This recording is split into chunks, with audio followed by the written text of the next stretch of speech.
Normal school, normal tuition, normal माहौल, आसपास का भी जो माहौल होता है वो भी बिल्कुल नॉर्मल। तो इसलिए उन पर ज़्यादा ध्यान देने की ज़रूरत है। हाँ, हाई क्लास के बच्चे तो मम्मी पापा ही शुरू से इंग्लिश स्पीकिंग करते हैं, इससे उनका इंग्लिश स्ट्रांग हो जाता है। अगर वो पढ़ाई में कमज़ोर भी हैं तो वो इंग्लिश में इतने अच्छे होते हैं कि उनके लिए कल को जॉब या बिजनेस करना आसान होता है, उतना मुश्किल नहीं होता है। Friends, welcome to my YouTube channel. मेरे चैनल को ग्रो करने के लिए सब्सक्राइब कर लीजिए और वीडियो पसंद आए तो प्लीज़ लाइक कर दीजिए। फ्रेंड्स, आज का बहुत ही इम्पॉर्टेंट टॉपिक मैं लेकर के आई हूँ। आज के इस ब्लॉग में मैं एक टीचर हूँ और मैं हमेशा ही हर मंथ पीटीएम अटेंड करती हूँ। पीटीएम में बहुत सारे पेरेंट्स आते हैं और डेली मतलब हर पीटीएम में मैं अलग अलग प्रकार के बहुत ही अलग अलग तरह के पेरेंट्स से मिलती हूँ। और मोस्टली पेरेंट्स ऐसे हैं जो ये चाहते हैं कि मेरे बच्चों का मार्क्स बहुत अच्छा आए, वो फर्स्ट आए।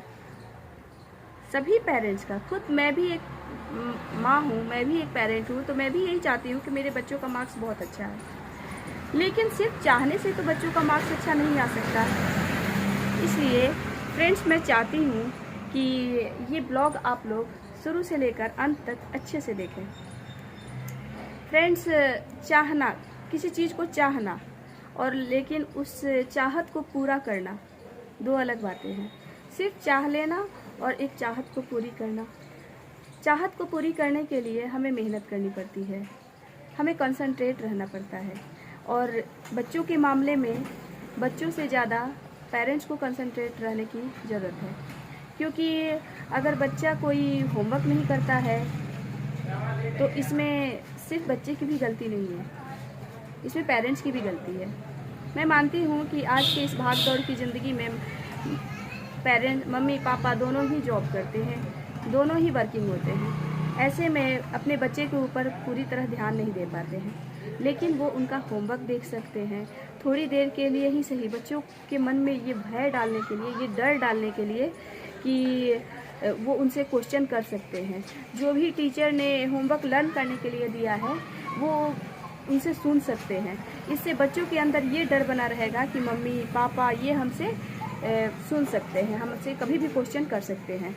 तो वो याद करना, आप एक दो क्वेश्चन ही करिए, बीच में से कोई भी क्वेश्चन आप कर सकते हैं। क्वेश्चन करके आप बच्चों से पूछिए, बच्चे तुरंत डर जाएंगे और फिर नेक्स्ट डे से वो लर्न करना शुरू करेंगे।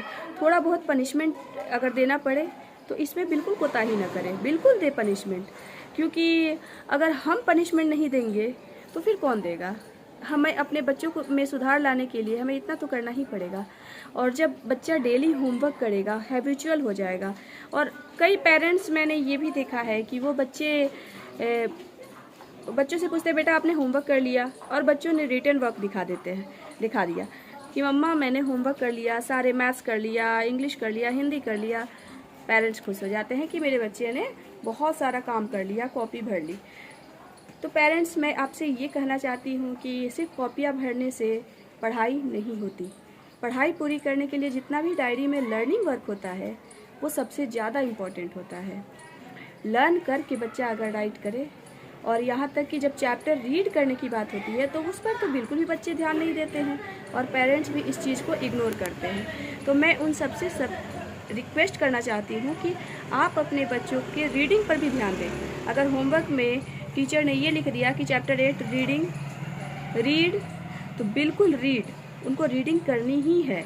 क्योंकि बच्चे आजकल खुद से बुक, इतने महंगी महंगी बुक्स खरीदी जाती है, 10,000 5,000, मिनिमम नर्सरी का भी 5,000 का बुक होता है। तो ऐसे में बुक्स इतना महंगा इतना कॉस्टली बुक्स होते हैं और बच्चे बिल्कुल रीडिंग नहीं करते। तो मैं यही चाहूँगी कि आप सब अपने बच्चों के रीडिंग पे ज़रूर ध्यान दें। और स्कूल में भी रीडिंग होती है, बट 5 मिनट्स, एक बच्चे को कितना टाइम मिल सकता है? 3 मिनट, 4 मिनट, 5 मिनट। अगर एक क्लास में 30 बच्चे हैं और एक पीरियड 40 मिनट का एक पीरियड होता है तो बच्चों को कितना ही टाइम मिल जाएगा रीडिंग करने के लिए। लेकिन घर में भरपूर प्रॉपर टाइम मिलता है, बच्चे अच्छे से। और बच्चों को कभी भी मन में रीडिंग करने के लिए ना बोले, हमेशा तेज़ आवाज़ में लाउडली रीडिंग करें। जब बच्चा लाउडली रीडिंग करेगा तो उनकी रीडिंग सही होगी, और जब रीडिंग आएगा तो क्वेश्चन पढ़ सकते हैं, क्वेश्चन समझ सकते हैं, और जब क्वेश्चन समझ में आ जाएगा तो आंसर लर्न करने में उनको बिल्कुल भी परेशानी नहीं होगी। कई बार ऐसा होता है कि बच्चों को अच्छे से रीडिंग तो आती नहीं है और वो क्वेश्चन पढ़ते नहीं है, डायरेक्ट आंसर तो लर्न कर लेते हैं, लेकिन एग्ज़ाम हॉल में जब जाते हैं और उन्हें जब क्वेश्चन दिया जाता है तो उन्हें समझ ही नहीं आता कि मैं क्या करूं। वो कोई भी जो क्वेश्चन लर्न किया उल्टा सीधा इस क्वेश्चन का आंसर दूसरे क्वेश्चन में, दूसरे क्वेश्चन का आंसर पहले क्वेश्चन में, ऐसा वो कर देते हैं और रॉन्ग होता है, उनको मिलता है 0 मार्क्स। मेहनत भी करते हैं और मेहनत पानी में जाता है, मेहनत पूरी तरह से वेस्ट हो जाता है। इसलिए मैं पेरेंट्स आप लोगों से यही कहना चाहूँगी कि आप लोग अपने बच्चों पे ध्यान दें। मैं जानती हूँ प्रॉपर ध्यान नहीं दे सकते हैं, ये बहुत मुश्किल है। मम्मी खासकर ऑफिस से आने के बाद घर का पूरा काम बचा रहता है, बच्चों को खाने के लिए उनके कपड़े, बहुत सारे काम, घर मैनेज करना, मम्मी के ऊपर तो पापा से भी ज़्यादा हेडेक होता है। तो इन चीज़ों के लिए मम्मी बस डराने के लिए बच्चों को बीच में से 1-2 क्वेश्चन कर ले, और जब बीच में से 1-2 क्वेश्चन कर लेंगी तो बच्चों के अंदर ये डर रहेगा कि मम्मा ऑफिस से आने के बाद भी मुझसे क्वेश्चन करेंगी, और तब नेक्स्ट डे से बच्चा ये बोलेगा कि मम्मा प्लीज़ सुन लो। वो आपको परेशान करेगा, मम्मा प्लीज़ सुन लो। उस टाइम आप कितने भी प्रेशर में हो, आप बच्चे को डांटे नहीं, आप बच्चों को इग्नोर ना करें। आप 1-2 सही आप उससे ज़रूर पूछ लें। 5 मिनट आप निकाल ही सकती हैं, कितनी भी बिजी हो, 5 मिनट 10 मिनट आप बच्चे से निकाल सकती हैं। आप बीच में से नहीं, मैं बिल्कुल भी लाइनिंग से नहीं सुनूंगी, मैं बीच में से सुनूंगी, आपने कितने अच्छे से लर्न किया। इस तरह से बच्चों के मार्क्स अच्छे आएंगे।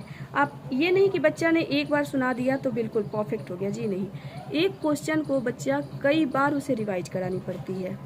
अगर बच्चा एक भी गलत करता है इसका मतलब है कि उसे प्रॉपर लर्न नहीं है, तो फिर वो फर्स्ट कैसे आ सकता है, फिर उसके 100% मार्क्स कैसे आ सकते हैं। तो आज के ब्लॉग में मैं आपसे बस इतना ही रिक्वेस्ट करूँगी सभी पेरेंट्स से कि बच्चों को, अगर आप अपने बच्चों का अच्छा मार्क्स चाहते हैं तो एक चैप्टर का कम से कम बच्चा 3 टाइम्स 4 टाइम्स अच्छे से प्रैक्टिस करे, बहुत अच्छे से उन्हें प्रैक्टिस करना पड़ेगा। उसके बाद ही आप ये सोच सकते हैं कि हाँ मेरा बच्चा अच्छे परसेंटेज या फर्स्ट आ सकता है। ये लाने के लिए काफ़ी मेहनत करना पड़ता है, पेरेंट्स और बच्चे दोनों को ही काफ़ी हार्ड वर्क करना पड़ता है। सो फ्रेंड्स, आप अपने बच्चों के लिए इतना तो कर ही सकते हैं, इतना तो समय निकाल ही सकते हैं। बच्चों के मन में डर रहना बहुत ज़रूरी। आजकल के बच्चे बहुत निडर हो गए हैं, उनके अंदर डर है ही नहीं, क्योंकि पेरेंट्स से डांट से ज़्यादा उन्हें प्यार मिलता है, दुलार मिलता है, और इसी चीज़ का वो फ़ायदा भी उठाते हैं। कई बार कई बच्चे, मोस्टली बच्चे नाजायज़ फ़ायदा उठाते हैं। मोस्टली बच्चे अपने मम्मी पापा के वर्किंग होने का गलत फ़ायदा उठाते हैं। वो पढ़ाई पर बिल्कुल ध्यान नहीं देते हैं और वो पढ़ाई को काफ़ी इजी वे में ले जाते हैं। वो अपनी लाइफ को अभी से ही इंजॉय करना चाहते हैं, जबकि इंजॉय करने के लिए तो पूरी लाइफ है। खेल ज़रूरी है, खेलें, उनको खेलने से बिल्कुल मना नहीं है, लेकिन पढ़ाई, होमवर्क, इससे अगर वो जी चुरा रहे हैं तो ये उनके लिए, उनके फ्यूचर के लिए बिल्कुल सही नहीं है।